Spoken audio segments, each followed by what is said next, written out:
Well, it is a great privilege to introduce Ernest Lucas to you. He is the ideal person, really, to speak about this topic. He's got doctorates in both science and biblical studies, and worked in biochemical research for 7 years before studying theology at Oxford, where he got the Denyer and Johnson undergraduate prize. That's the one for getting the top first? Yeah, I remember that from my days there. I didn't quite make it myself, but Ernest has that distinction.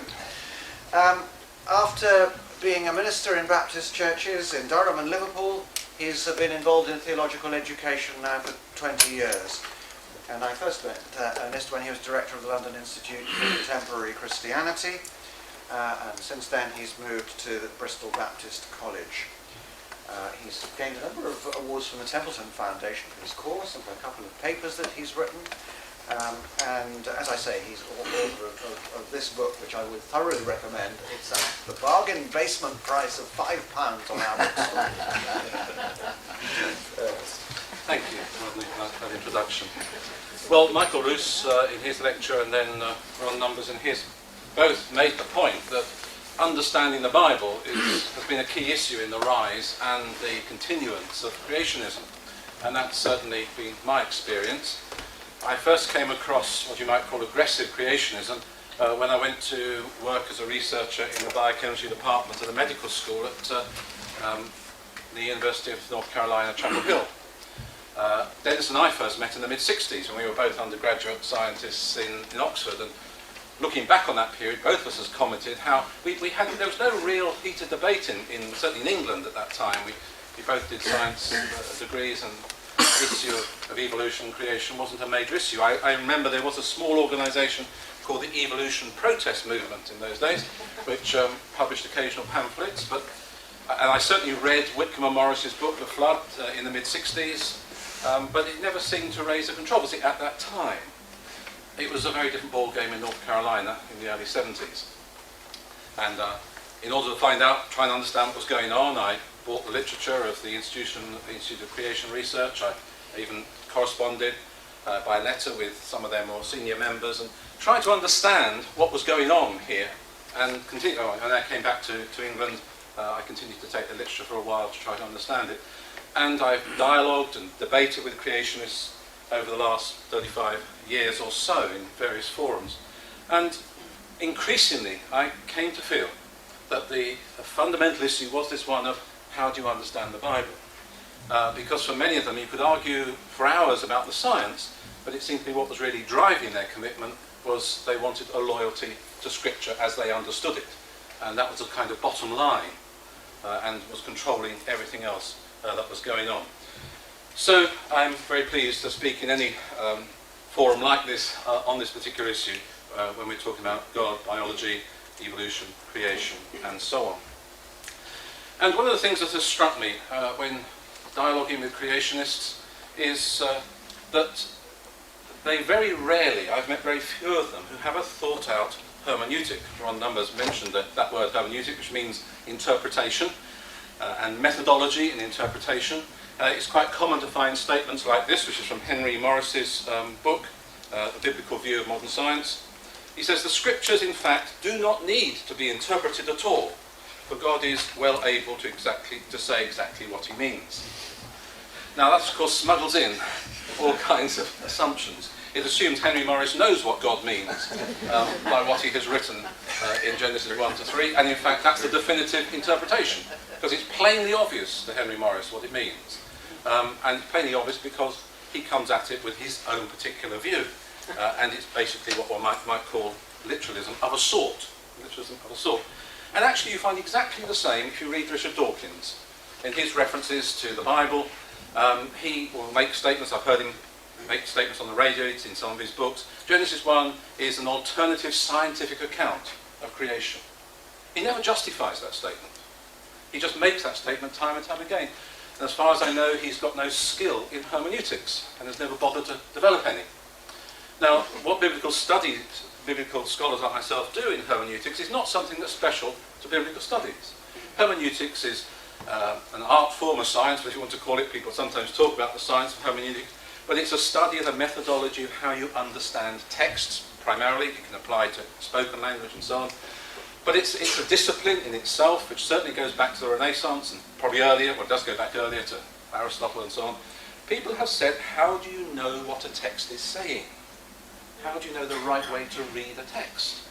And biblical scholars have taken over those questions and methodologies from the wider world of literature. And I'm going to give you a very simplistic and basic introduction to hermeneutics to begin with some key questions which interpreters need to ask. They're blind in the obvious, really, when you stop and think about it, but people often don't stop and think about it. First question you must ask is, what kind of language is being used here in this particular text? We make an obvious distinction between prose and poetry. We know we must treat them differently, but even within prose there are all sorts of subtypes of prose, different types of prose. Again, a major distinction is between literal prose and figurative prose. I was leading an ecumenical Bible study group earlier this week. We were looking at the end of Mark chapter 9, where Jesus says, if your hand causes you to sin, cut it off. No one in that group, and I've never met even a creationist who would insist that that's got to be taken literally. They recognise this is figurative language. It's what's technically called hyperbole. And it's a figure of speech. And Jesus is saying you must take discipleship seriously, very seriously. You've got to discipline yourself if you want to be my disciple in order to avoid sin and so on. So that question has to be asked. What kind of language are we using? We must ask, what kind of literature are we reading? Because there are, in any culture, as far as I can understand from reading what the literature specialist says in any culture, there are what they call genres, types of literature that are recognised in that culture, and those genres, in fact, are important, that they're recognised by both author and reader, because they're a way in which the author tells you what to expect when you read this text. And the reader comes to the text with a certain expectation according to the genre. I don't read a historical novel with the same expectations as I read a history textbook. And that's important, that you have that distinction. And one of the exercises I'll be doing in a few weeks with my students in Bristol, I teach biblical hermeneutics, is I will give them an exercise sheet on which there are 7 pretty short, maybe just 2 or 3 sentence quotations from different types of English literature, varying from newspaper reports, newspaper editorial, dictionary definition, novel, poem, and so on. I can't remember all 7 off the cuff. And I say to them, I want you to tell me what type of English literature these come from. And I can say now, from 10 years or more experience, they're probably, the majority of them will get 70 or 80% correct. Not because they're literature specialists, but because they are literate people. They come to university, they do read, though increasingly I find university students don't, but, so I may have to change this approach before I retire. But anyway, they are literate people, and just by reading a range of English literature, they have absorbed the different styles of the different genres. And in these texts I give them, there are little clues, maybe it's only 1 or 2 words, but tell you what kind of genre of literature it is. And I say to them, okay, now you must apply that to your reading of the Bible. Why assume right across these 66 books they're all written as the same sort of literature? They aren't. They patently aren't, if you read carefully. The problem is, of course, that they come from an ancient world. The New Testament from the Hellenistic civilization of the 1st century, the Old Testament from the ancient Near Eastern literature before that, 1,000 years before that or so. And we mustn't impose our modern genres upon these ancient texts. And that, I think, is where both creationists and Richard Dawkins go wrong. They are taking a modern genre and assuming that that's what the text is. Fortunately, we do have quite a lot of literature from the ancient Near East, and against that we can understand Hebrew literature because it's part of that fertile present civilization that stretched from Egypt to Mesopotamia, and there's a certain degree of continuity culturally and in terms of literature in that area. In fact, a lot of what I say to you now about Genesis this morning, I discovered not because I was studying Genesis, because I did my biblical studies PhD on the book of Daniel, and I spent my first year of my PhD immersing myself in Babylonian literature and religion, because that's the background I expected for the book of Daniel. And as I read it, I kept saying, gosh, this is relevant to the book of Genesis. And so on, and I'll share a little bit of that with you as we go on this morning. So you need to ask, what sort of literature is it, and what clues do we have to that? Some come from outside, if you look at the text, knowing about the culture. Some come from inside the text, clues that the writer gives you in the text as to what kind of literature they are writing. What's the expected audience? It's an important question, because any communicator who knows their job will aim their communication at their particular audience. I mean, looking back over the last few months, I've spoken on this subject or something related to it to a group of students in the University of Durham, the Christians in Science group there. I went to a large Baptist church on the north edge of Manchester because the minister phoned me up and said, I've got some very vocal creationists in my congregation, can you come and talk to us? So had a very interesting 3-hour heated and deep debate there. I went to speak to the clergy of the Church in Wales Diocese of St David's about this subject. Shortly after that, BBC Wales phoned me up because of this Creationist Museum in the States. They decided to give an hour on a Sunday morning debate to this, and they asked me and the lecturer in theology from the University of Wales Lampeter and 2 creationists, including one from Answers in Genesis, to do this 1-hour debate. In fact, they didn't just give us an hour on Sunday morning, they repeated it during the week. It says something about the culture in Wales, I suppose. Wales, although I teach in Bristol. But for each of those audiences, I would approach it quite differently. And one needs to know something about the audience when you're reading the text, or the readership, I suppose. What is the purpose of the text? And here, genre can be a clue. That, you know, if you buy a book that is a historical novel, that in itself tells you what the purpose of the text is. And you don't read it in the way you read a historical textbook. So knowing something about the purpose of the text is important. And what relevant extra-biblical knowledge is there?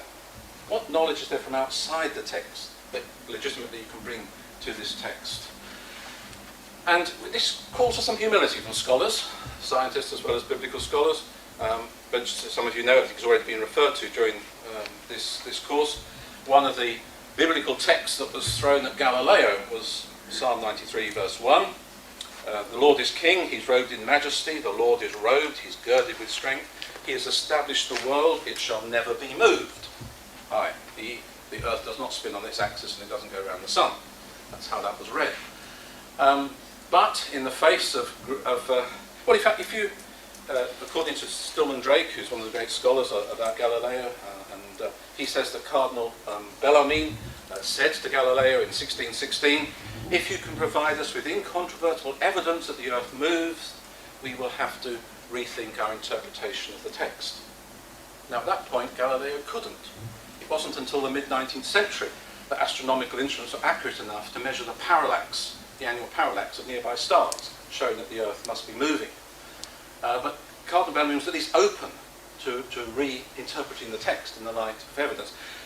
But long before the middle of the 19th century, biblical scholars had recognised 2 things. First of all, this is poetry, and perhaps we shouldn't read it literalistically, giving us astronomical information.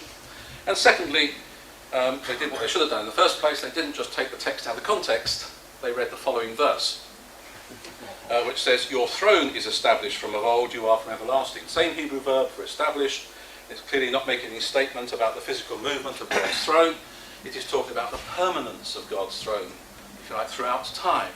And so talking about the earth being established, it was saying something about the permanence, the security of the earth as a home for humans. And we'll come back to that, which is an important point in the ancient Near East. So biblical scholars have always, as we shall see, taken account of extra-biblical knowledge in their reading of the text, and any sensible scholar does that. They take information from outside their discipline where it is relevant to help them in understanding what they are working on. And just to show you that I'm not saying something here that is just my own personal views or anything, here's a quote from a very recent and widely read book about the authority of Scripture and the handling of Scripture by Pinnock and Callan. Unless we pay due attention to the form in which God's word comes to us, we will not be able to grasp what that word is. Instead, we will tend to twist the text and make it say what our context wants to hear. If we replace the original sense by superimposing upon the text our modern set of assumptions, we will abuse the Bible as surely as if we denied its authority. And my view is that both creationists and Richard Dawkins are just doing that. They are not paying attention to the form of the text in which it comes to us. They are wanting to make it say what their context wants it to say, and they are bringing a modern set of assumptions to it without ever asking any of the hermeneutic questions. And in the Christian context, speaking as a Christian scholar, one of the important issues here, it seems to me, is that at the centre of Christianity is the principle of incarnation, which Michael Roos mentioned in his lecture. And that applies to our understanding of how God has revealed truth to us. It seems to me that in the Christian tradition, we hold to the concept that God's truth always comes in an incarnated form. Supremely, we would say, in Jesus Christ, God become a human being. God reveals his nature to us through the nature of a human being. But that's truth in all of the revelation in Scripture. The Hebrew prophets, in a sense, the revelation that comes through them is incarnated. It comes to particular people with particular personalities in particular historical situations, and it's expressed in particular ways according to their culture. You've only got to read the great Hebrew prophets, Isaiah, Jeremiah, Ezekiel, and immediately you know you're reading the works of three different men. Their personalities come through, and they're in different historical situations. And the same with all the others. And throughout the Scriptures, the revelation comes in an incarnated way, and to understand it, you'll understand it better the more you know about the culture, historical situation, and so on of the time. And to ignore that and just read it as if it was a modern 21st century text, and assuming it's telling you scientific information, is to twist the text and not to treat it with respect. And I would hope good scholars will treat any text with respect. So we're going to now look in a little bit of detail at Genesis 1, 2 to 3. And I'm going to be referring to a few scholars, Christian scholars primarily, because that's where my expertise is as I go through, and I've carefully chosen scholars who wrote before the Galileo debate. I find one of the frustrating things when I talk with creationists is I will say something about how I understand the Bible and they say, oh, you only say that because you're wanting to make it agree with evolution. It's a constant response I get. But the only way I can avoid that is going back to scholars who wrote before any debate between the Church and Galileo and what has followed. There has been, let me say it very carefully, I fully agree with those historians of science who have exploded the myth of conflict, constant conflict between religion and science, or church and science. But I recognise the fact that there was a problem at the time of Galileo, and there have been problems since. And by going to scholars who are not embroiled in any of those debates, I hope I'm able to say these people cannot be charged with trying to make their understanding of Scripture agree with modern science, because modern science, A, didn't exist in some cases, and B, there wasn't that debate. So the first one I want to refer to is this gentleman, John Calvin, and in his commentary on Genesis, he addresses the question of what sort of language is Genesis 1 written in. And one of the answers he comes up with is it's the language of the ordinary person. And he says this. He assumes Moses wrote it. Moses wrote in popular style things which without instruction all ordinary persons endued with common sense are able to understand. In other words, it's the language of our modern terms, it's the language of the supermarket, not the language of the University Lecture Theatre that is used in Genesis. It's written for ordinary people. And he says that in relation to Genesis 1:16. Now, why does he say that in relation to that particular verse? Genesis 1:16 says, God made the two great lights, the greater light to rule the day and the lesser light to rule the night, and the stars. Now, some modern English translations, I think quite gratuitously and wrongly, leave out the word the in front of the two great lights. It's very clear in Hebrew it is the two great lights. It's talking about the sun and the moon. Now, there was a bit of discussion in Calvin's day because some natural philosophers, as they were in those days, had concluded that Saturn was bigger than the moon. Looking at their relative brightness and what they understood about the relative distance from the Earth, they concluded Saturn must be bigger than the moon. Did that cause any conflict with the statement here that God made the two great lights, which are clearly the sun and the moon in the context? No, says Calvin, because this is written for ordinary people. And when they look at the night sky, they are not asking the sort of questions that astronomers ask about the, if you like, about the real size, the inherent size of the heavenly bodies. They are just dealing with what they see. And this is just talking things to ordinary people and saying to them, those two great lights that you see, the sun and the moon, they were created by the God of Israel. He says, quite explicitly, astronomers have been given the ability by God to ask the more difficult questions about the essential nature of things, and it's right for them to explore that. Moses is only writing for ordinary people, and he leaves it there. Well, what kind of language? He also says it's the language of appearance, which follows on somewhat from what I've just been said. Talking about Genesis 1:8, he says, nothing is here treated of but the visible form of the world. He who would learn astronomy and other recondite arts, let him go elsewhere. One wishes people would take that seriously down through the centuries. Now, why does he say that in regard to Genesis 1 verse 8? Well, Genesis 1 verse 8 says God called, well, this is my English translation, God called the dome sky. The older English translation is the firmament, sky. It was evening and morning, the second day. Now, Calvin was something of a rarity in his age in that he was a good Hebrew scholar. That hadn't been so for most Christian scholars in Western Europe because they'd read the Bible in Latin. But this is post the Renaissance and a growing interest in reading the Bible in the original language.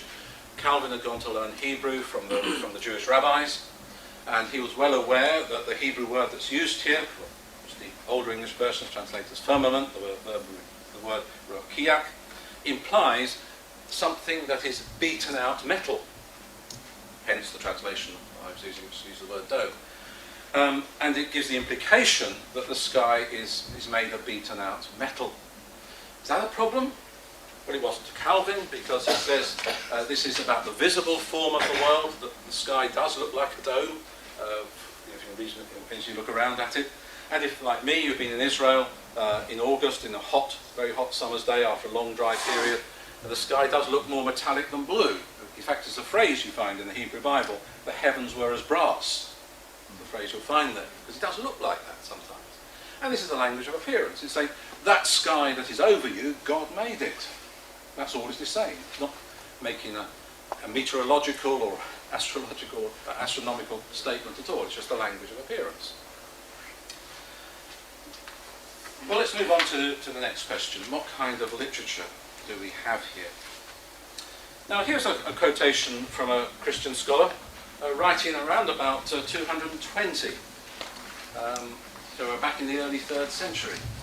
Origen, reading Genesis 1, says, what person of intelligence, I ask, will consider as a reasonable statement that the first and second and third day, in which there are said to be both morning and evening, existed without sun, moon and stars. They're created on day 4. While the first day is even without heaven, because that's created on day 2. I do not think anyone will doubt that these are figurative expressions which indicate certain mysteries through a semblance of history. Now here is Origen looking at the text and simply reading it with some sensitivity as a piece of literature, saying, bringing common sense to it, hold on a moment, there are signals here in the text that we're not to read this as a chronological account of creation. It has the semblance of history, it reads like a week, a period of time, but there are enough clues for him in the text to say there's something more going on here. These are figurative expressions, and then to ask questions about how to understand it in the light of that. And from then on, you find Christian interpreters looking at Genesis 1 and asking, well, what is this text doing? What is it about if it's not a chronological account? And this is my own version of what you'll find in a good number of biblical scholars, particularly from the later Middle Ages onwards. They pick up the fact that in Genesis 1 verse 2, 1 verse 1 says, in the beginning God created the heavens and the earth. And verse 2 says the earth was formless, well here it says a formless void. Hebrew is tohu vohu. It was shapeless and empty. That's one way you could translate Hebrew. It was shapeless and empty. And then God spends the first 3 days shaping this shapelessness by acts of separation. So you get the separation of light and darkness on day 1. Separation of the waters on day 2, the waters above the firmament and the waters below the firmament. You get the separation between sea and land. So the first 3 days, the first half of the creation activity is spent dealing with the shapelessness and shaping it. But now you've got something that's shaped, but it's still empty. At the beginning it was shapeless and empty. So then God spends the next 3 days filling these shapes with things that are appropriate to the shape, if you like. So on day 4 you get the creation of lights to rule the day and the night. And in creation's literature you find interminable discussions about how there could have been light before there was sun and moon. That's quite beside the point. This is not a chronological account.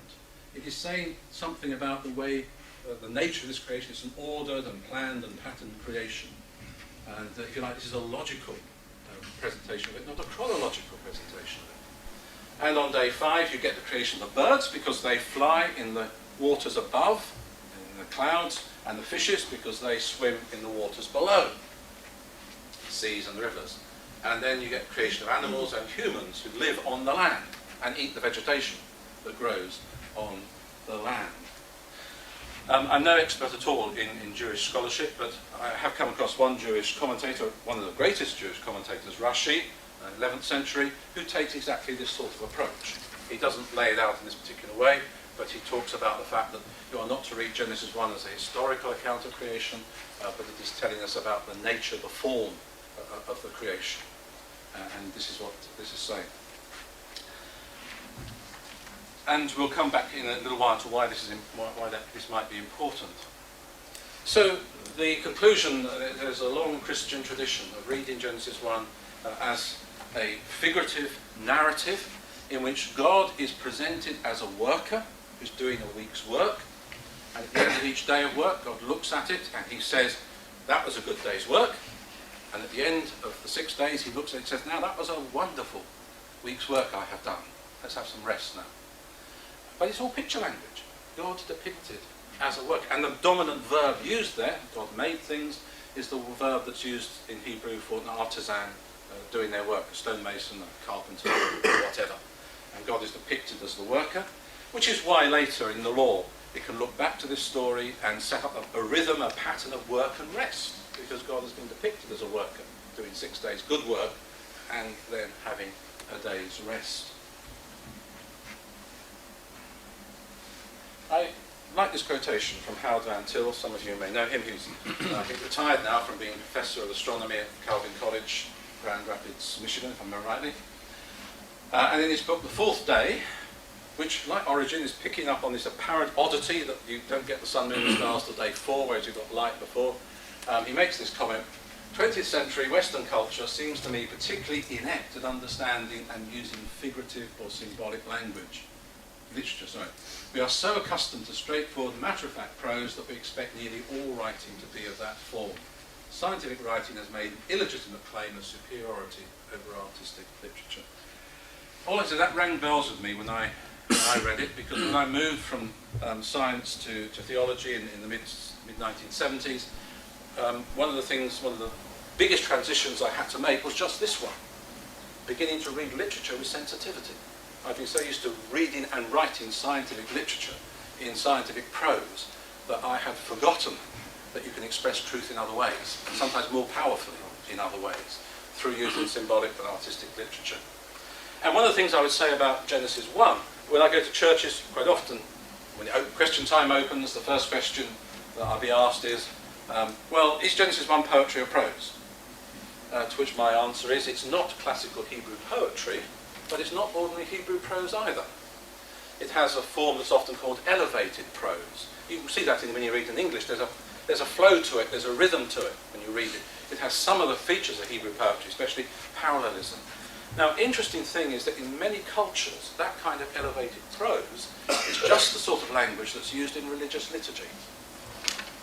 It is, I think, why some of the people, if you like, who are more sensitive to literature, big debate in the Church of England, of which I'm not a member, but I do teach in the Church of England College as well as the Baptist College, but a big debate about change of liturgy over the last 20, 30 years, and people saying you've lost the poetry of the old prayer book. Well, it's not written in classical English poetry, but it's this elevated prose, which, in fact, I think is, well, there's all sorts of advantages to it. One, it's easier to remember than straightforward prose. But anyway, it's interesting to me that Genesis 1 is written in that kind of elevated prose. Does that indicate that this is a piece of worship, liturgy, rather than anything else? is this something that was used in the worship of the temple and written for that purpose? I leave that question hanging. You might want to come back to it. But what audience? At least this is a question I can answer very quickly. It was clearly written for ancient Hebrews, living in the Fertile Crescent in the periods, shall we say, roughly from 1000 to 500 BC, something like that. Well, what was its purpose? I want to suggest to you that its purpose was not to teach us science, Calvin's exactly right there, but to present a true understanding from the point of view of the Hebrews, a true understanding of the nature and purpose of creation, in contrast to the pagan ideas that were around them. Now we know what those pagan ideas were because we have creation stories from Mesopotamia, from Egypt, and we have religious literature from Canaan. And so we can have some idea of what they might be getting at. And let me just give you a few examples. Things that struck me, as I said, when I was studying Babylonian literature and religion. Genesis 1:16, I've read that verse to you already. God created the two great lights. I had never stopped and asked myself the question, why does it say two great lights and not the sun and the moon? Why does it just say two great lights? And I conclude, and it's not just my own conclusion, other Old Testament scholars have come to this conclusion, it's because in the ancient Near East, they were polytheists, and the sun and the moon were two of the greatest deities, for obvious reasons, and the words sun and moon were in fact the names of the sun god and the moon god. Here we have a group of people who are not polytheists, for whom not worshipping nature, but worshipping nature's creator is fundamental, and there are strong strictures about idolatry. They don't even deign to use the word sun and moon of what God has created. They're just two great oil lamps in the sky. And the word light used is for a self-luminous thing like an oil lamp. And this is a great put-down, if you like, for the ideas around them. These lights, which the people around us worship as gods, are nothing but oil lamps our God made and put in the sky. That's the point that has been made there. It doesn't teach you astronomy, but it does warn you off against astrology. That's the whole point of it. This is relevant in the 21st century for people opening their tabloid newspapers in Britain this morning as it was in the ancient Near East. Genesis 1:21. So God created the great sea monsters. I said earlier that the dominant verb used in Genesis 1 is the verb to make, the verb asa, the verb used of an artisan. But the verb to create, bara, is only used in 3 places in Genesis 1, although we talk about the creation story.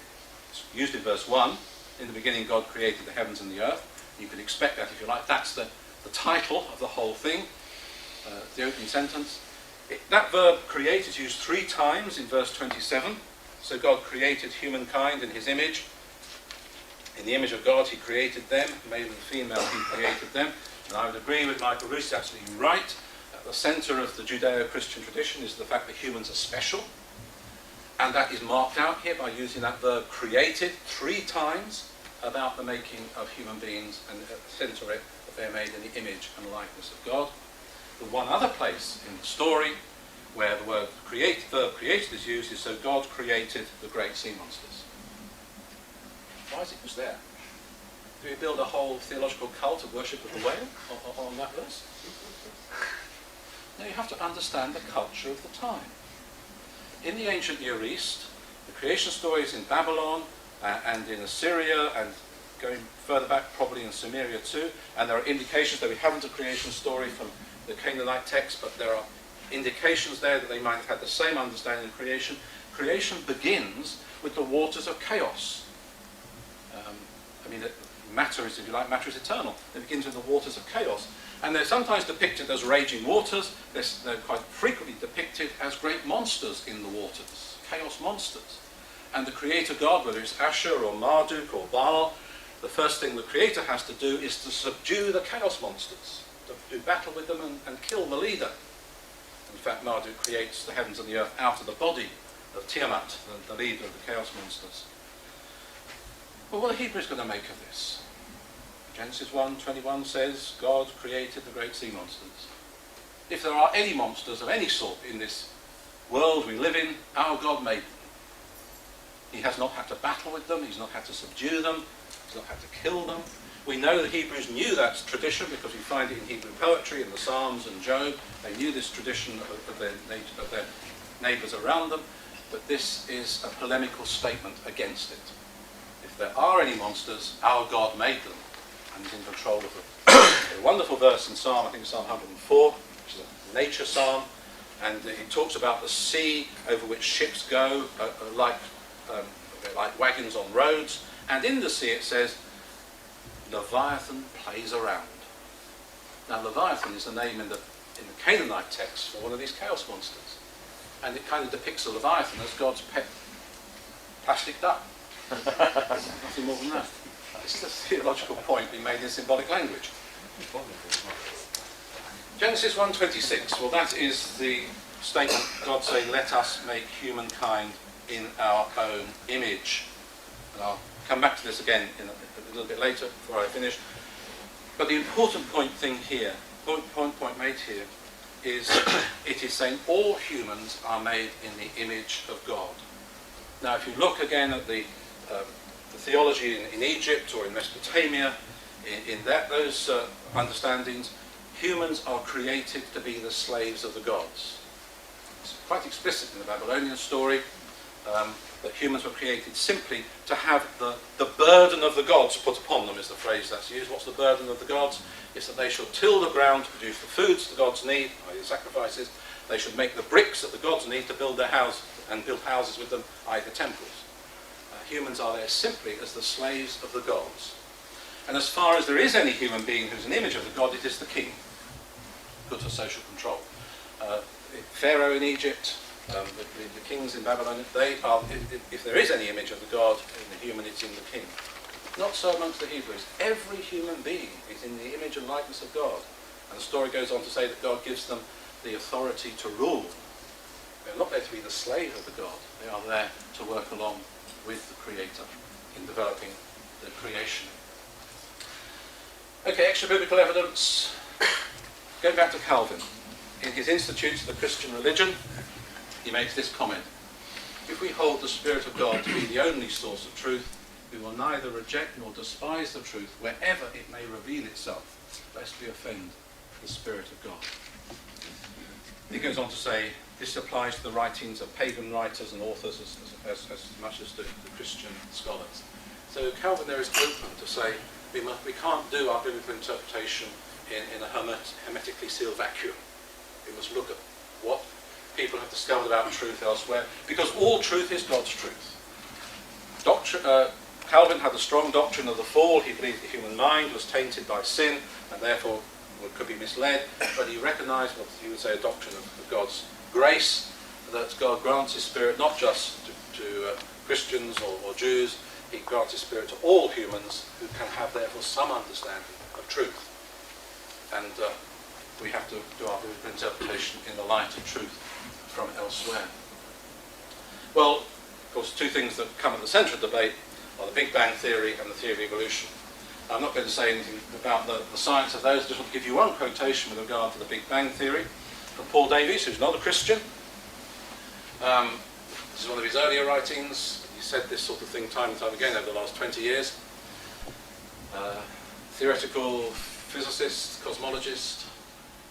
Nevertheless, he says, though science may explain the world, we still have to explain science. The laws which enable the universe to come into being spontaneously seem themselves to be the product of exceedingly ingenious design. Now, this is where it's one of the fallacies in a lot of Dawkins' writing.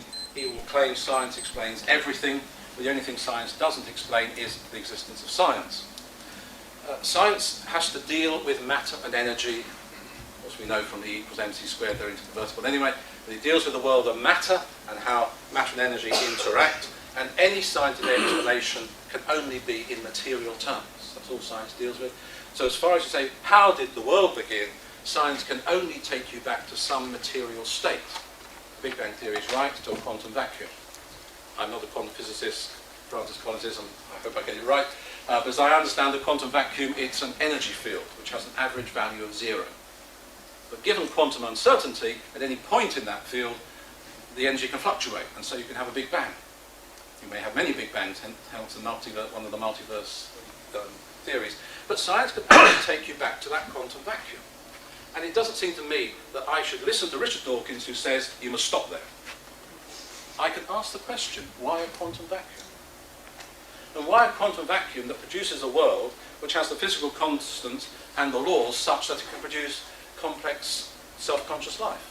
It's a valid question, it seems to me.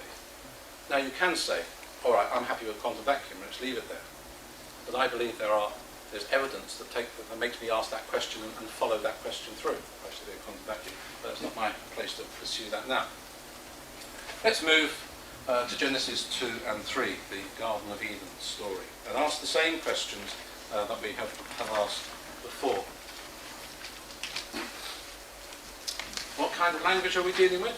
Well, it's clearly figurative language of a particular sort called anthropomorphic language. God is spoken of in human terms. Now the ancient Hebrews are well aware that their God is not to be thought of as just a great big human being. God is spirit, that's made very clear, and the strong, in the Ten Commandments and elsewhere, the strong laws about not making images of this God are all to do with the fact that this God is not simply to be thought of as a big human being. And yet the only way you can talk about God is in human terms. So the Lord God is spoken of as forming man from the dust, using a verb that's used of a potter, forming a piece of clay into something. God breathes into Adam's nostrils. Does God physically give a kiss of life? He planted a garden, like any agriculturist or horticulturist might do. He walked in the garden. And we have a talking serpent in the garden. And this kind of thing, back to origin, as he goes on talking about the creation story, he says, who could be found so silly as to believe that God, after the manner of a farmer, planted trees in the paradise eastward in Eden? When God is said to walk in the paradise in the evening, I do not think anyone will doubt that these are figurative expressions which indicate certain mysteries through a semblance of history. Again, he is saying this may, in one sense, seem to be a historical account, but there are plenty enough clues in it to make us stop and say, hold on a moment, this is a figurative account. This is using figures of speech to talk about God. And I've not yet found a creationist who's prepared to say that God literally gave a kiss of life to a pile of shaped clay. Yet they claim to read the Bible literally. So, what kind of literature? Well, if you look at the structure of the story, it has a very interesting structure which literature, people who look at what's called rhetoric, study rhetoric and literature, recognise in literature in many different cultures. It has what's called a chiastic or ring structure. We start with the introduction. Adam put in Eden. The relationships are established between Adam and the animals, Adam and Eve. The serpent asks a question. Adam and Eve eat the forbidden fruit. Coming back up the right-hand side, God asks a question, in fact several questions. Relationships are ruptured. All those relationships were established are now ruptured. And Adam and Eve are driven out of the garden. So the story goes round in this circular way, which suggests we have here a carefully crafted piece of literature. Can't perhaps go beyond that, but this is written as a very carefully thought through and crafted piece of literature. We could go a little bit further. In the light of what we know now about the creation stories of the ancient Near East, we can see it's a story that is full of cultural imagery. A well-watered paradise, humans made from clay and the divine element, the tree of life, the serpent, immortality and wisdom being the things that mark out deity.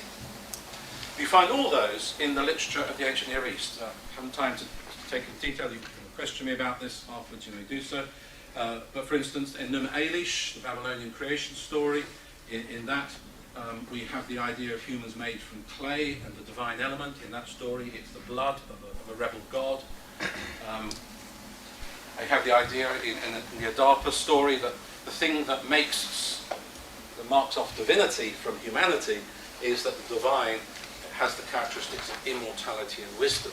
So the tree of life, the tree of knowledge, in the Garden of Eden.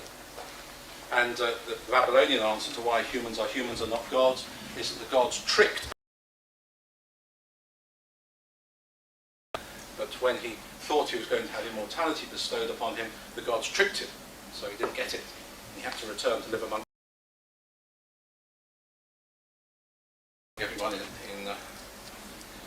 Babylonia at that time had a gene for black hair. Might be an interesting genetic study there, I suppose. Gilgamesh epic, which also includes a story of the flood and something about creation. Gilgamesh goes looking for immortality. On his way home to Uruk, city in Babylon where he is king, the tree of, well, it's a plant of life, it's not a tree. That much we are told. It's stolen from him by a serpent. The serpent eats it, and he doesn't get the opportunity.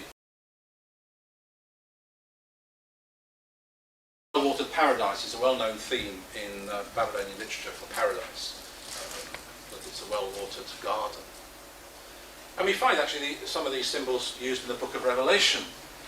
Again, creationists, so many of them are very interested in the book of Revelation, but they don't interpret the book of Revelation literally. They recognise it's full of symbols.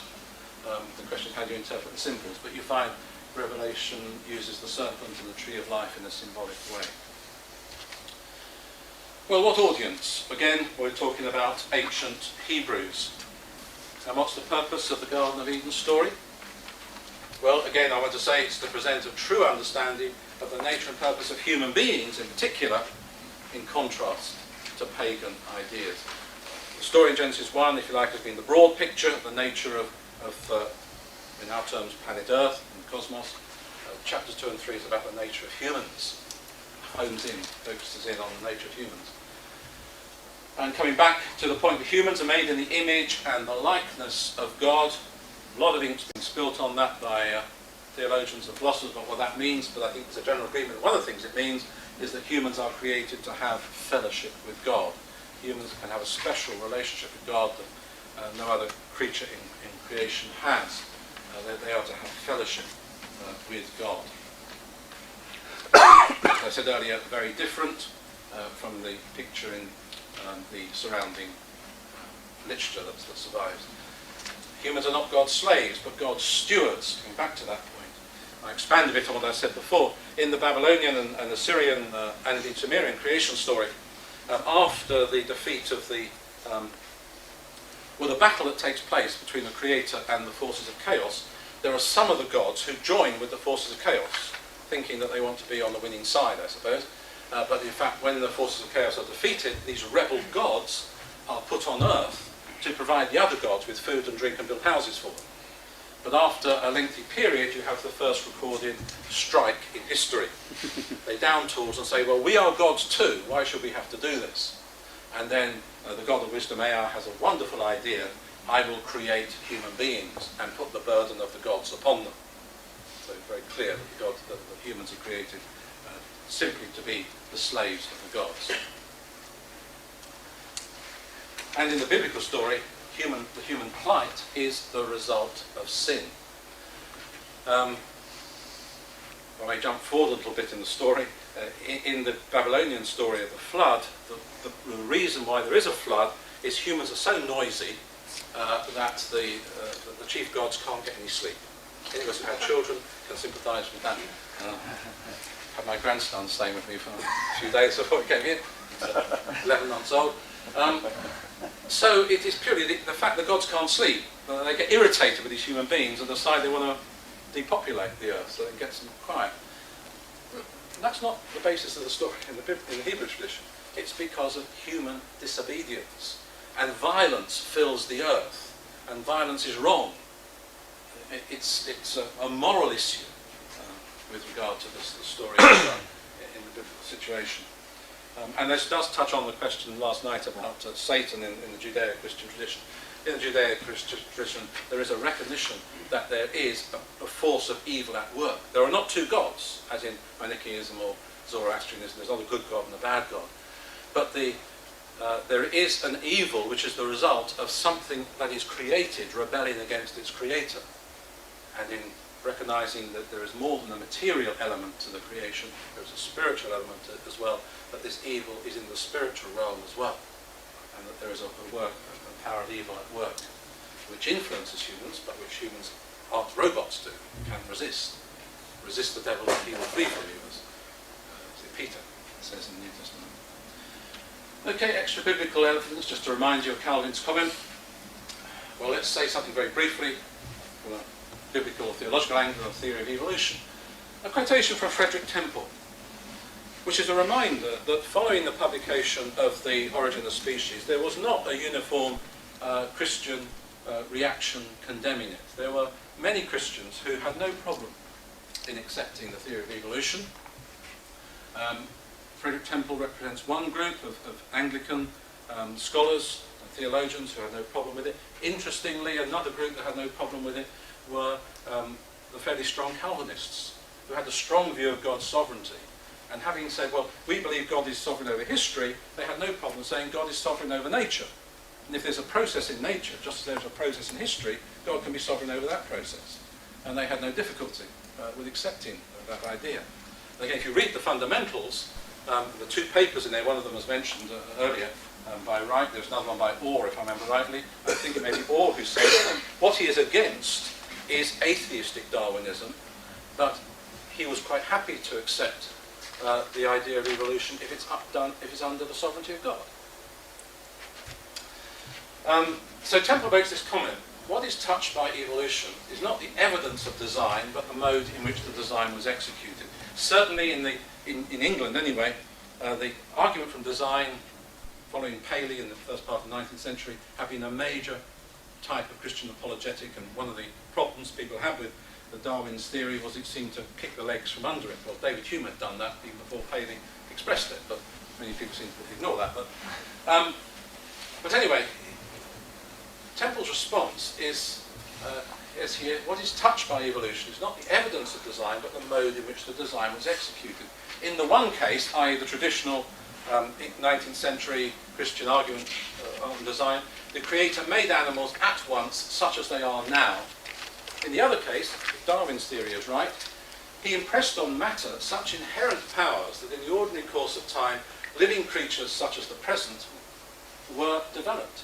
He did not make things, we may say. No, he made things make themselves. And Temple, rightly or wrongly, is moving the argument to design, if you like, up a level. And he is saying that designedness is not in the individual creatures, the individual organs like the eye, the designedness is in the process. The fact that the properties of matter and the laws of nature are such that there can be this amazing process which produces complex beings. And he is happy, in fact, he and others said this enlarges our view of God, it doesn't diminish it. I suppose you might draw a modern kind of analogy.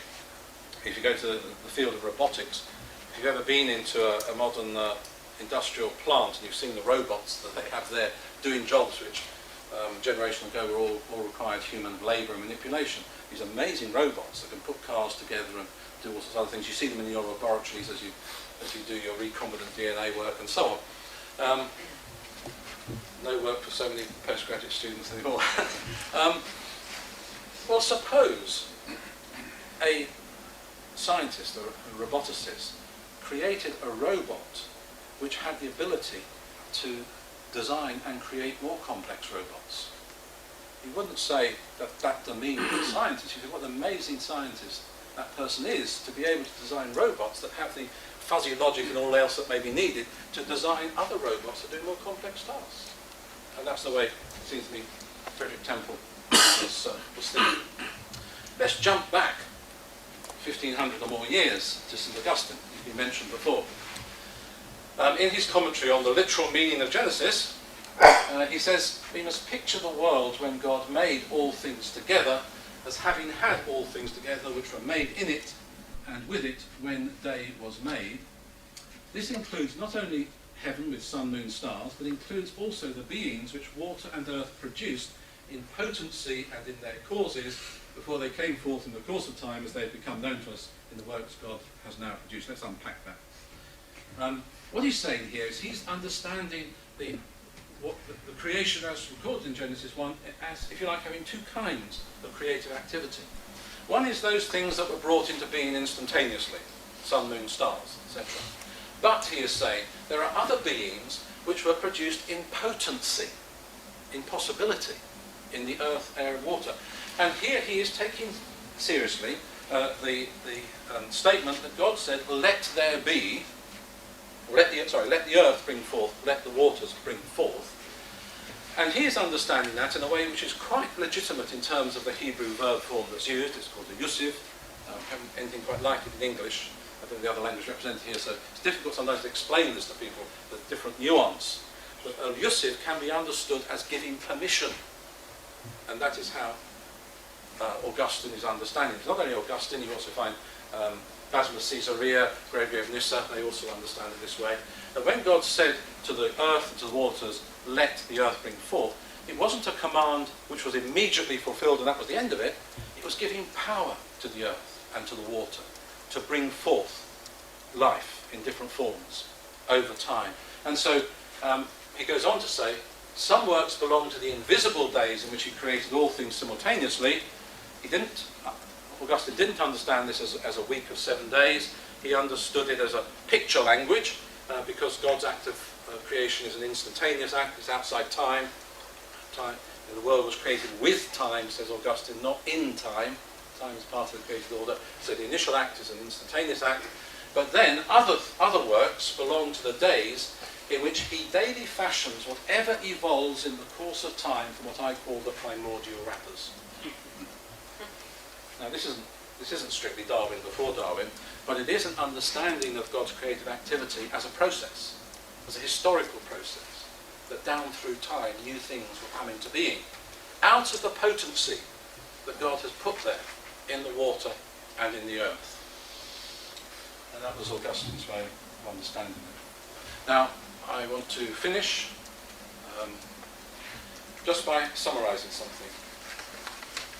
It seems to me that one of the great disservices of the creationist debate over the early chapters of Genesis is it gets us away from one of the fundamental theological drives of the story. And it's a drive that you can find understood by the early modern scientists in Western Europe. I'm not a historian of science, but I have read quite widely the works of some of the early modern scientists.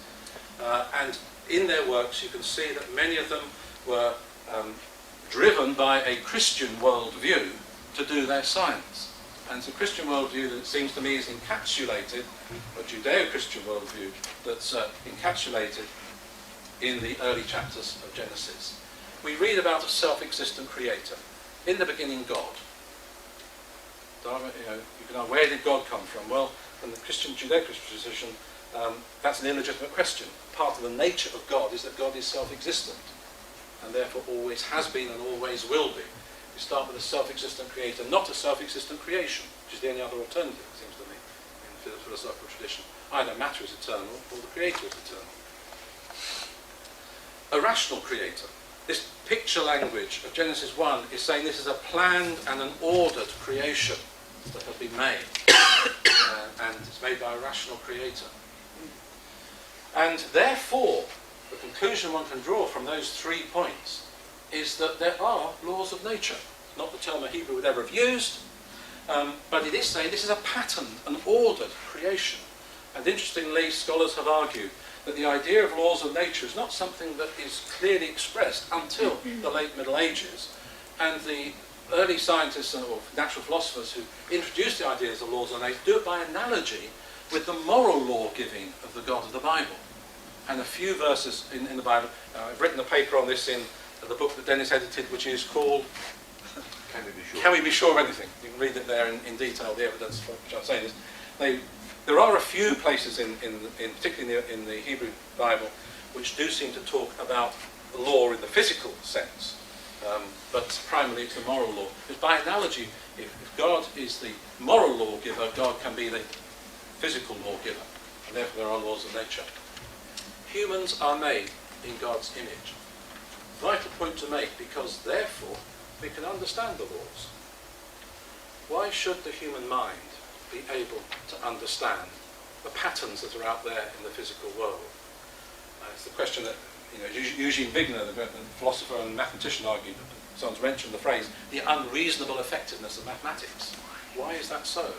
Why is it that tensor calculus, dreamt up purely as a kind of mathematical game in the middle of the 19th century with no possible relation to reality should turn out to be exactly the sort of mathematics needed to develop general relativity. Why should that happen? Creation was a free act of God. Therefore, observation and experiment are necessary.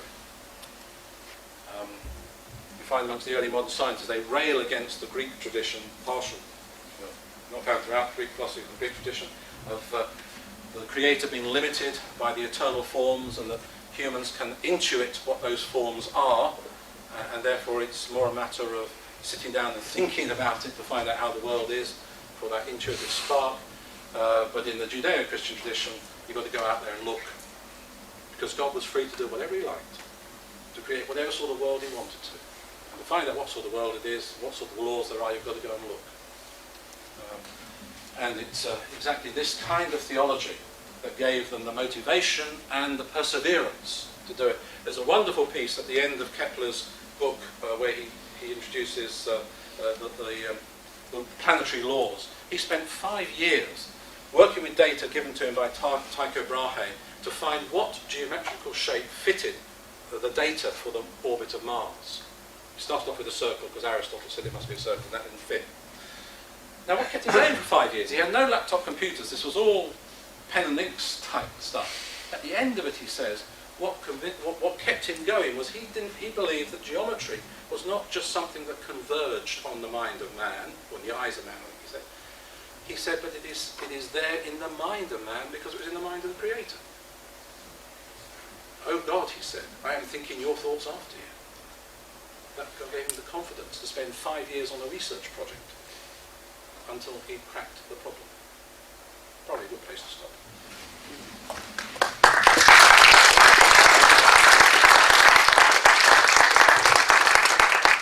Thank you for that very helpful presentation, Ernest. I hope that's clarified a lot of things for people. Now, some questions. Yes, Stephen at the back. Yes. What do we do about knives?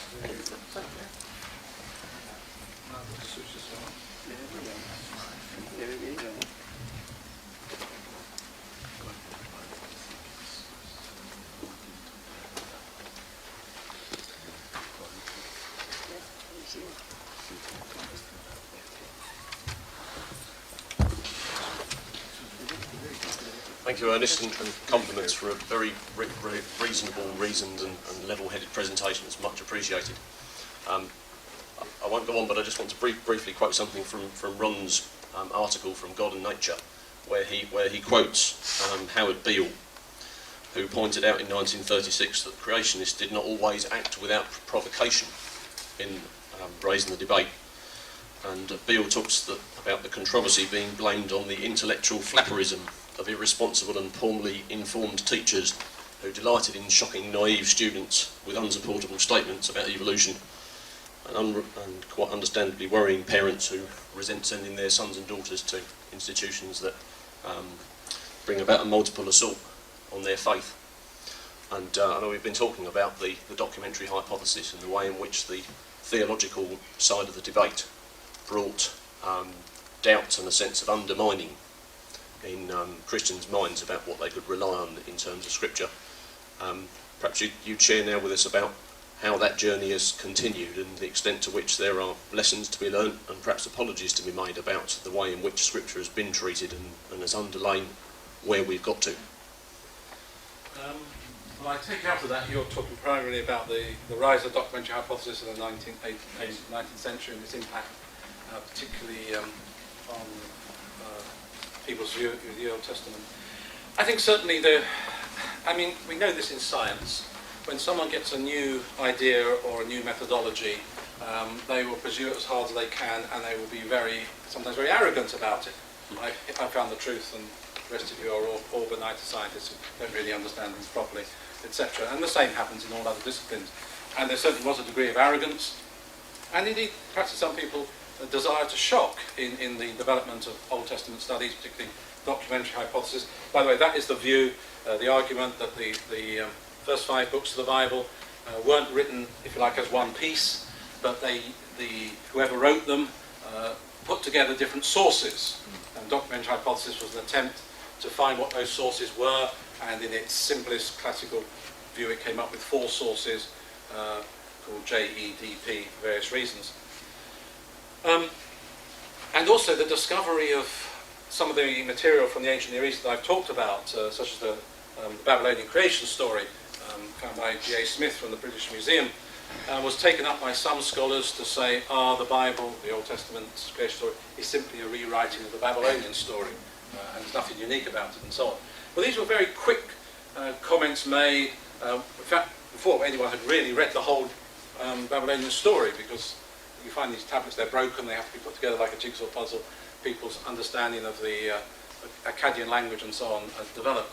So yes, there was that kind of happening in the late 19th century, for which, as it filtered through, if you like, to the person in the pew, did cause a reaction, and did cause a reaction amongst some scholars, and a defensiveness as a result. And I think the sad thing is that it did become a confrontational thing, not an argument, a debate about how we incorporate these new ideas, how we test these new ideas. But in fact, in the test of time, 1,500, 150 years on or so, in Old Testament studies at the moment, the documentary hypothesis is very much in flux for 2 or 3 reasons. One is, in some people's views, it's imploded on itself.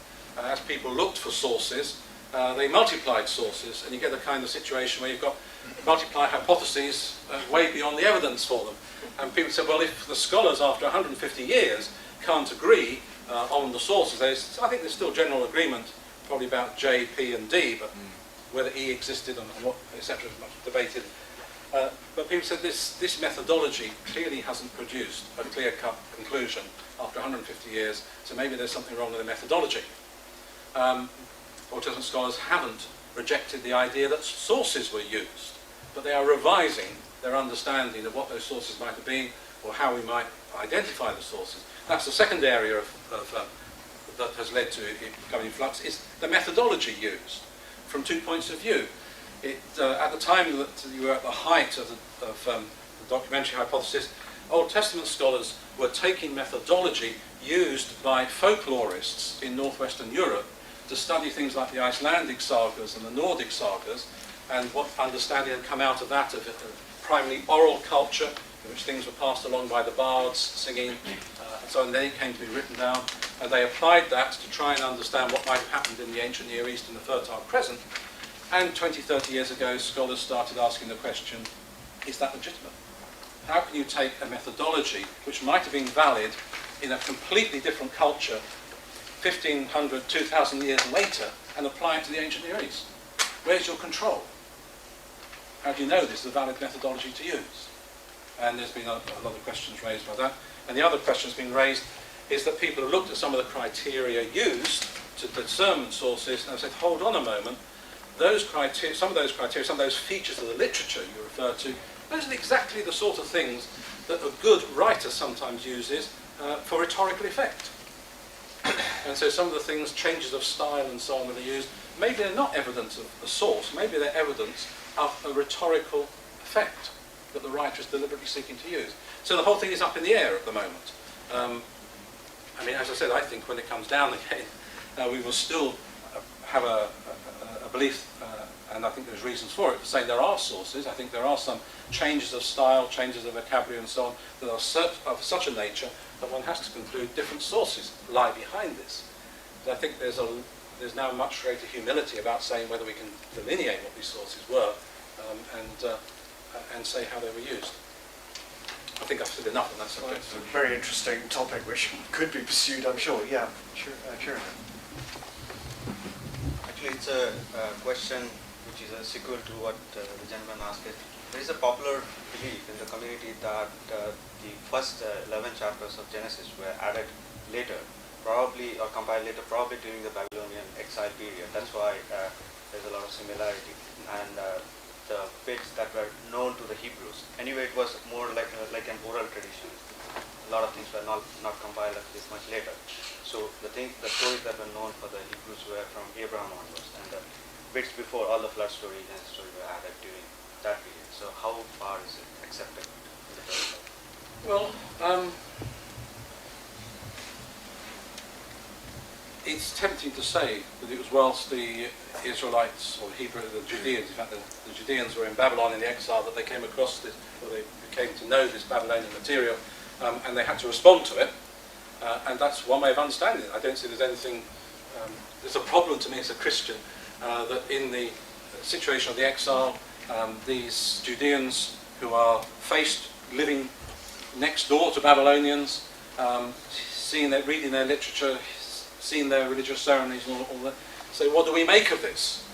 And from a Christian point of view, one would say God inspired them to respond, to produce their own response to it. But I'm not sure that one has to limit it to that period, because I mentioned earlier that knowledge of the Babylonian creation story is clearly there in the Psalms, in Hebrew poetry, and many of it's very, very difficult to date individual Psalms because there's very little very little historical information. But in some Psalms that for various reasons people think are quite old Psalms, you find this kind of imagery being used. So they seem to be aware of Babylonian material long before the exile. And that's not surprising, because those nations in the middle of the Fertile Crescent between Egypt and Babylonia, I mean, they're inevitably going to be influenced by the culture of their big next door neighbours. I mean, look how American cultures have influenced Britain. You don't have to be in exile in the United States to be influenced by American culture. It just has to be the dominant culture of your world that through trade and in other ways influences your culture. It's presumably not as simple though as saying that Genesis 1 to 11 is exilic and then for Abraham on it's later. The documentary hypothesis is much more complicated than that in terms of Genesis 1 to 11 will be a mixture. Yep. Yes, this is a woman question. Now, what gags me? What gags me about Genesis is the relationship of Adam and God to Eve, who definitely has to bear the blame and is made to seem second-rate. What has hermeneutics got to say about that? A great deal, and I owe a lot to certain feminist biblical scholars. But because the text has traditionally been interpreted by males, we have missed. One or two examples. I give a whole series of lectures on this, so I mustn't do that. You didn't ask. But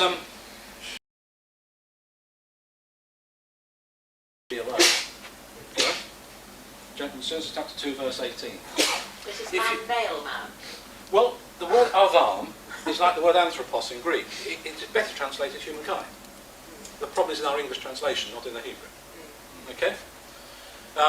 There is a specific Hebrew word for the male of the species. The word used here is the word that's much more like our word humankind. Okay? So the problem is there, first of all, because men translated the Bible into English. Right? Let's get that one clear. But if you read the text through, from Genesis 1, God has said 6 times, it is good. He has said, it is very good. And suddenly you come to a statement in which God says, it is not good. As a sensitive reader, that should make you stop and think. There's one thing lacking in this world without which it is not good, and that is women. That's not a demeaning opinion. The cherry on the cake. I mean, however you read it, you can, but I'd say this is rhetoric. This is the use of rhetoric. Yes. Okay? It is not good that man should be alone. I will make him a helper as his partner. Again, the problem is English translation. We tend to assume a helper is like a plumber's mate. Okay? Someone in a secondary position. Yeah. It was a biblical feminist scholar who did what should have been done hundreds of years ago, looked up how that word helper is used in the Hebrew Bible. I forget the exact figures, but it's something like in 18 or 19, something like 98% of its cases, it's used of God. God is the helper of Israel. Numerous Baptist chapels are called Ebenezer. Uses the same word, it's stone of help. You go back to the story in the book of Samuel, who is the helper? It is God who has helped Israel defeat the Philistines. So in as far as, I think it's being illegitimate, that if you want to push it far enough, you could say the implication is that Eve is as God to Adam. But it's not a demeaning of Eve. And in fact, the next word, a helper suitable for him, the Hebrew word implies something that stands alongside. No, opposed. Ezer kenachdo. Opposite to, Opposed, corresponding that you to. can see in Yeah. in the face. Yeah, That's what it corresponding to. says. Thank you for drawing that Yes. out. It's corresponding. Not behind, Someone- not exactly, someone you see face to supporting, face. but in face of you. Yeah. And I could go on through the story. I like that. I mean, people talk about the naming of Eve, or the naming of the fact that Adam names Eve, and people talk about naming, and this is a long myth in biblical studies, that naming implies having power over. It doesn't. The Roman Catholic scholar George Ramsay wrote a very important paper nearly 20 years ago that's still not well enough known amongst Old Testament scholars, in which he goes through every naming incident in the Old Testament, and he shows that you cannot say naming is having power over, because in several occasions naming occurs when you lose control. And Jacob names two wells, strife and contention, when he loses control over them to the Philistines. Naming, says Ramsay, and I think he's right, naming is about discernment. It's discerning the situation. Adam has discerned that none of these animals that have been brought to him are a suitable helper corresponding to him. The one who is Eve. So he names her woman, the one who corresponds to man. And so it goes on. I'll give you a several That is an absolutely fascinating line. We can't pursue all of them. Yes. Thank you very much. That is a wonderful talk. God made man in his own image, figurative, literary. Can you talk about the image?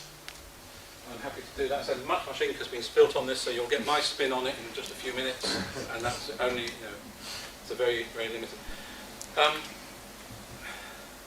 Let me say one thing I don't think it is, and there's a tradition of Christian scholarship that has seen it this way, that in the image of God they're looking for some quality of the human character or human nature. Rationality was a common one, following on from the Greeks. Moral sense is another. I don't think that, for various reasons, I don't think that's a sufficient understanding of the image of God as it's used in the Hebrew Bible. I think the key thing is that the words image and likeness, used there in Genesis text, have turned up very interestingly upon statues in the ancient Near East. There's a particularly well-known one, statue of the governor of Gozan in northern Syria. Statue dates from about, I think, the 8th century, 7th, 8th century BC. It's got a bilingual text, partly in Akkadian, translation in Canaanite. And in Canaanite, in Ugaritic is the technical term, it uses the same words as you have in Hebrew, because Canaanite is a dialect of Hebrew, Hebrew is a dialect of Canaanite, so we would put it. But it says this statue is the image and likeness of the governor of Gozan. And the purpose of that statue is to say to people, this is your ruler. This is the days before television, of course. And the way a ruler made himself known to his people was by putting statues of himself up in all the important places so people could see who their ruler was. And I think that's the significance of image and likeness in the Genesis story. It is saying human beings are those creatures who show something of their creator to the rest of creation.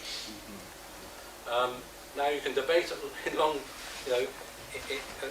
a long time exactly what it is about God that we show to the rest of creation.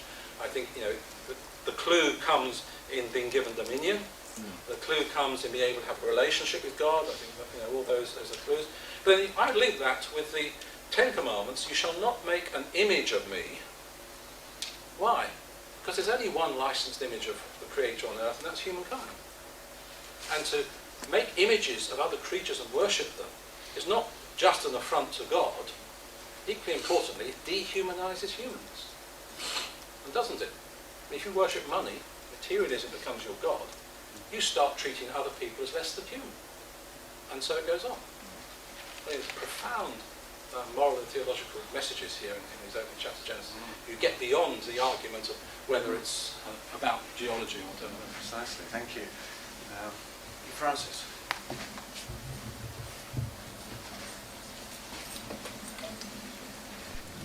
Thanks for a wonderful talk. One of the issues that creationists regularly bring up when referring both to Genesis and to references to Adam in the New Testament such as Romans 5:12, that death entered the world through sin, is that evolution can't be put together with this, since it requires death of massive sort before humans appeared on the scene. Using your hermeneutic, and maybe particularly referring to scholars who could not be seen as apologetic for evolution because they wrote before that, is this interpretation of physical death entering the world only at the time of Adam in the Garden of Eden, one that was broadly embraced prior to a creationist perspective? How can one respond then to that creationist view about this bone of contention?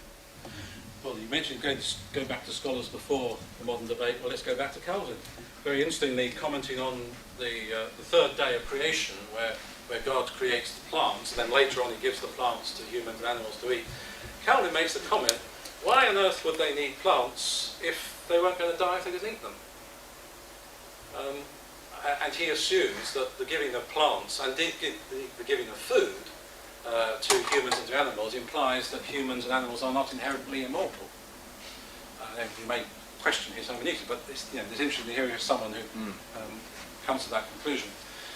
Secondly, when we get to the early 19th century and the discovery of the fossils and clearly fossils of dead creatures, it prompted biblical scholars to go back to their Bibles and to ask this question: what exactly does the Bible say about sin and death? And there was a sermon preached, I think it was by William Buckland, in Christ Church Cathedral in Oxford, which was later published as a pamphlet, and I've read the pamphlet. It's in the Bodleian Library in Oxford if you want to go and dig it out. His sermon title is about 3 lines. They didn't go in for snappy titles in Georgian times. But it's a very good, careful exegesis of what the Bible says about sin and death. And he concludes, and I think biblical scholars since would agree with him, that death as a result of sin is only related to human death. There's nothing in the Bible that says non-human creatures die because of human sin. That is not stated anywhere, and yet creationists assume that that's what's implied. So then the issue becomes, what is it talking about when it says that humans die because of sin? That's the Christian issue, and Christian scholars do disagree here. My own take on it is, I am struck, as many other Old Testament scholars have been, that God says very clearly in Genesis 2, in the day that you eat of it, you shall die. And when you eat of it, they don't drop dead. Adam lives on, and Eve will live the time. So something here is, what is meant by death. And again, we maybe need to try and get into an ancient Near Eastern mindset about this. For us, death is a physical event primarily. Death is the physical event that ends life. In Hebrew scriptures, it's quite clear that death is a power which erodes strength of all sorts. And the way you avoid death is by being in the right relationship with God. And so when Moses offers the covenant, re-offers the covenant to the Israelites in Deuteronomy, he says, I set before you life and death. To live in the covenant is to have life. To live outside the covenant is death. Clearly not physical death.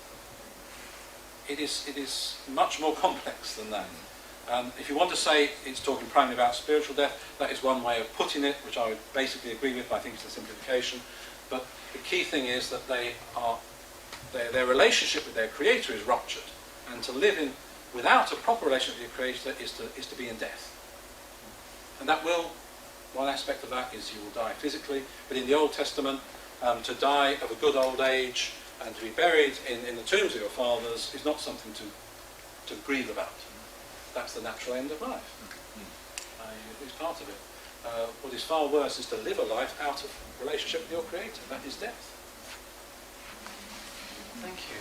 So, towards the back there, yeah.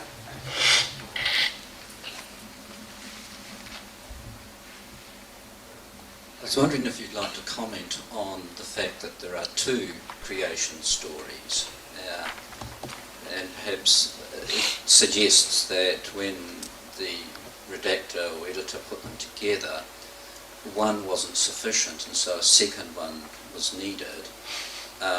that added something that perhaps the first didn't. I mean, how do you see the relationship of the two stories and their differences?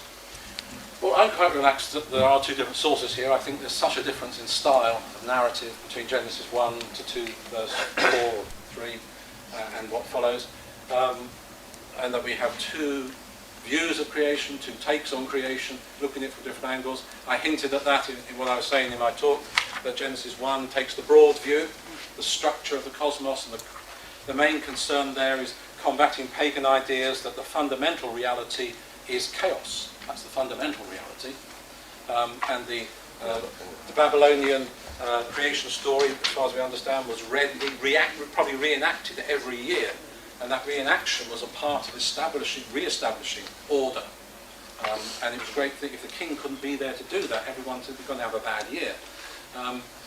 And someone has commented, one of the great Akkadian scholars, that Babylonian religion was one of the most anxiety-filled religions there's ever been, because the fundamental reality is chaos, and you're always afraid it'll break in. And the point of Genesis 1 is to say, no, that's not right. This is a planned, ordered, stable creation. So that's the emphasis there. Genesis 2 and 3 is about the place of humans in this creation. They are mentioned in day 6, their special place is mentioned, but what does that mean in more detail? And that comes out in the story in 2 and 3, that we have this special nature, but we are also flawed. We're tainted by disobedience in our Creator. And I have no problem with that. I would say in the wisdom of God, the two stories are put side by side. And it's only if you're trying to read them in some sort of scientific way that you see any contradiction between them, because there are different theological takes on the nature. And I see no difference from that from having 4 Gospels in the New Testament, with their different takes upon Jesus and different aspects of who Jesus is. And I say to my students, speaking as a Christian obviously, that the theological reality of the incarnation is so mind-blowing that God needed 4 human minds to express it. And I would say the same about Genesis, the two creation stories, Genesis. Well, now we are approaching time. Maybe one last question. Who was first? Linton. Just interested in how the rabbis, rabbinic literature, interpreted Genesis. I'm no scholar of rabbinics, and therefore I really have to say pass on that, except to say that two of the Jewish scholars who I do know something about, I mentioned Rashi, whose take on Genesis 1 is very similar to that of one of the Christian traditions, of saying this is not to be read as chronological history. This is a theological presentation of the nature and the form of creation. Interestingly, I give you those quotes from Augustine. Now, I'm not a good enough Augustine scholar, and I didn't have a chance to talk to Erwin Macmillan about this last time I met him, but what Augustine says about the potencies seems to be very similar to what Philo of Alexandria says 300 years before. Philo is one of the great Jewish scholars. His understanding of Genesis 1 and of God giving potency, giving power to the creation. As I understand it, it's not until you get into the Second Temple period that you get much speculation on Adam, but then you do begin to get speculation on Adam and Adam's sin, and the different understandings of evil in Jewish tradition. But one of them is and it's not surprising you find that in the Second Temple period, because that seems to me, that tradition, that Jewish tradition, is the one that Paul picks up, who is a Jewish rabbi, or he's trained by a Jewish rabbi. There's an article in Science and Christian Belief you might want to mention about the Jewish interpretation of Genesis 1 to 3. Can you quote? I can give you the volume of the issue there. It's by Justin Marston, and it was published a few years ago. That's right, it's well worth reading. So, go to the website and put in Justin Marston. He's done some work on the rabbinic interpretation. Thanks for reminding me of that. Good point, thank you. Well, I think we have to draw stumps on a talk, but I think it's been an absolutely brilliant exposition.